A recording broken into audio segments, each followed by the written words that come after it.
Britain's bond market is flashing red.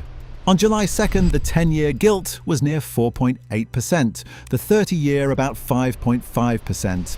Public debt was 95.1% of GDP at the end of May, last seen in the early 1960s. Debt interest is large enough to shape choices on defence, hospitals, and energy. The easy story has been austerity. Britain borrowed too much, so investors demand more. But that is only half the picture.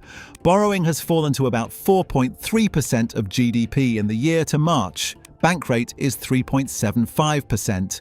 Inflation is 2.8%, above target, but not a 1970s crisis. So why does the long end remain so expensive? Because we keep forgetting the buyer, not just the borrower. For decades, defined benefit pension schemes and insurers were natural buyers of long-dated gilts. They needed assets stretching decades into the future. That domestic bid is thinning.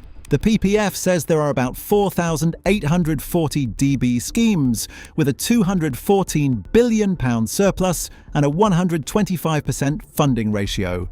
Many are mature, de-risking or transferring liabilities to insurers. Overseas investors, meanwhile, hold a third of gilts. The Bank of England's portfolio has been falling. That has changed the price of duration.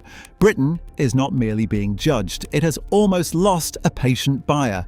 The Debt Management Office has noticed. The 2026 to 27 financing remit relies on £252.1 billion of gilt issuance tilted towards shorter and medium maturities. That may reduce near-term cost, but it also means more debt must be rolled over sooner. The opportunity is and has been pensions. The Mansion House Accord commits 17 providers to put at least 10% of default DC funds into private markets by 2030, with 5% allocated to the UK.